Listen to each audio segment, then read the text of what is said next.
नमस्कार दोस्तों, मैं दीपक शर्मा अंग्रेश आपका स्वागत करता हूं द लीगल चैंबर में। अब दोस्तों, आज की वीडियो में मैं ऑनरेबल सुप्रीम कोर्ट का जो बिल्कुल नया आदेश आया है, जहां पर किसी भी कोर्ट केस को बिना लड़े ही आप शुरुआत में खत्म करा सकते हैं। जी हां, सीपीसी 1908 का ऑर्डर 7 रूल 11 अगर आप पढ़ें तो वो एक ऐसा कानूनी प्रावधान है जो किसी भी कोर्ट केस को बिना लड़े, बिना ट्रायल फेस किए, बिना एविडेंस दिए, बिना गवाह में कोर्ट पेश किए सीधा केस को शुरू में खत्म करा सकता है।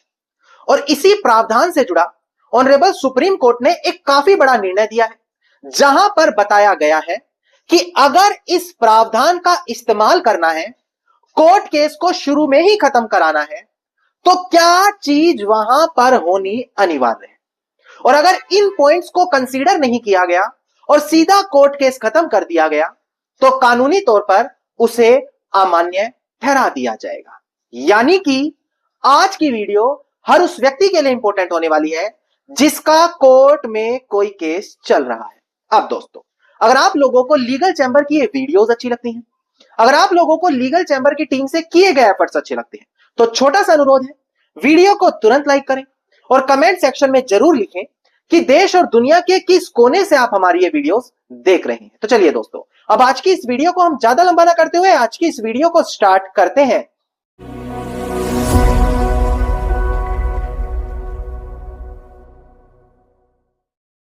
अब दोस्तों, सबसे पहले वीडियो की शुरुआत में आप लोगों को पता होना चाहिए कि जो ऑर्डर 7 रूल 11 है, यह कोड ऑफ सिविल प्रोसीजर 1908 का एक काफी जरूरी प्रावधान है।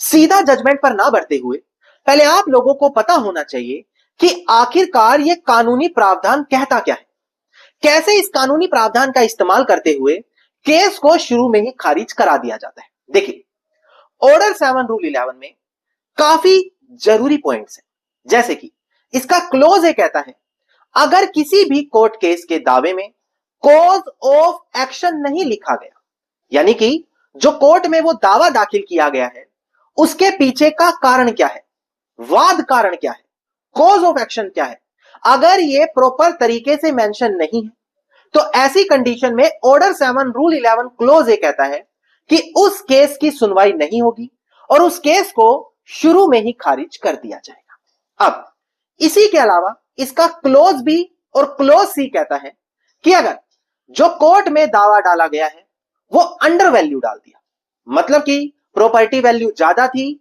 कम दिखाई गई है, और इसी का क्लोज सी कहता है कि कोर्ट फीस ज्यादा बनती थी, स्टैंप कम लगाई गई है, तो ऐसे केस में क्या होगा, कोर्ट उस दावे की सुनवाई नहीं करेगा। हां, शुरू में एक मौका जरूर दिया जाएगा, उनको बोला जाएगा कि आप इसकी या तो प्रॉपर वैल्यू लिखो, प्रॉपर स्टैंप लगाओ। अगर उसके बावजूद वो ऐसा नहीं करते तो इसके बाद उनका कोर्ट केस खारिज कर दिया जाएगा।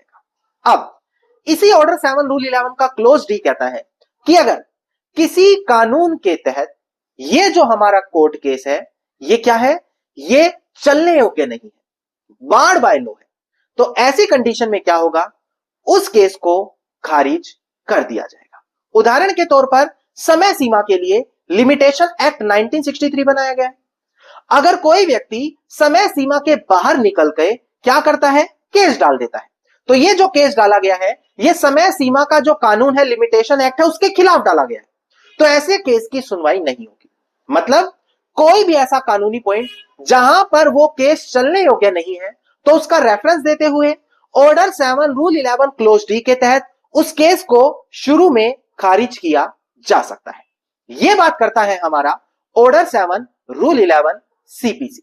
अब क्वेश्चन आता है, क्या आज तक इन प्रावधानों से जुड़ी ऑनरेबल सुप्रीम कोर्ट ने कोई आदेश नहीं दिया? देखिए, समय समय पर ऑनरेबल सुप्रीम कोर्ट काफी ऐसे आदेश, जजमेंट देता रहा है जहां पर यह बताया गया है कि कब केस शुरू में ही खारिज होगा, कब केस की ट्रायल की जाएगी। इनके अलावा भी कई और ग्राउंड्स होते हैं जहां पर ऑनरेबल सुप्रीम कोर्ट बताता है कि कब केस शुरू में ही खत्म कर दिया जाएगा। पर जो ये ऑनरेबल सुप्रीम कोर्ट के आदेश या जजमेंट आती है, हर एक व्यक्ति तक नहीं पहुंच पाती।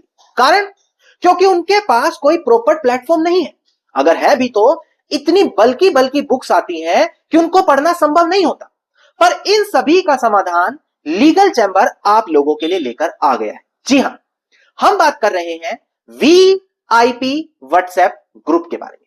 ये एक ऐसा व्हाट्सएप ग्रुप है जहां पर हर एक latest judgement honourable supreme court की कवर की जाएगी। अब चाहे आप कोई एडवोकेट है, एक लॉ स्टूडेंट है या एक नॉर्मल पर्सन सिविलियन, आप जानते हैं कि अगर आपका कोई कोर्ट केस है और उसकी लेटेस्ट जजमेंट आपके फेवर की आपको मिल गई तो वो केस आपके फेवर में आएगा ही आएगा।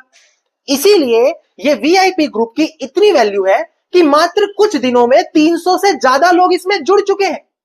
यहां पर पहले जजमेंट को एक्सप्लेन किया जाता है नॉर्मल लैंग्वेज में, फिर उसकी पीडीएफ कॉपी भी आपको प्रोवाइड कराई जाती है ताकि इधर उधर आपको भड़कना ना पड़े। नाउ, अगर आप भी इस ग्रुप से जुड़ना चाहते हैं तो मात्र 1000 रुपए इसकी ज्वाइनिंग फीस है और पूरे 1 साल तक यह आपकी फीस वैलिड है। इसके बाद आप ग्रुप को ज्वाइन करते हैं और ये सारी सर्विसेज घर बैठे अपने मोबाइल फोन से यूज करते हैं।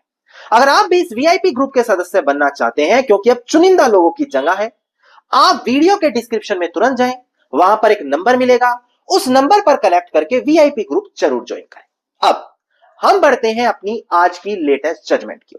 अब सबसे पहले बिना देरी के डिस्प्ले पर ध्यान दें।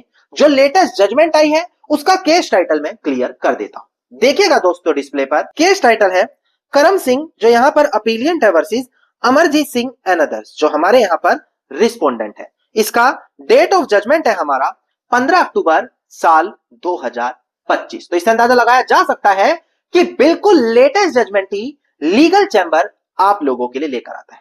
अगर इस जजमेंट को और डीपली पढ़ना चाहते हैं या जजमेंट की कॉपी लेना चाहते हैं पीडीएफ में, तो वीडियो के डिस्क्रिप्शन में नंबर है, वीआईपी ग्रुप जरूर ज्वाइन करें। नाउ, प्रेजेंट केस के अंदर क्या हुआ, एक व्यक्ति ने कोर्ट में एक केस डाला।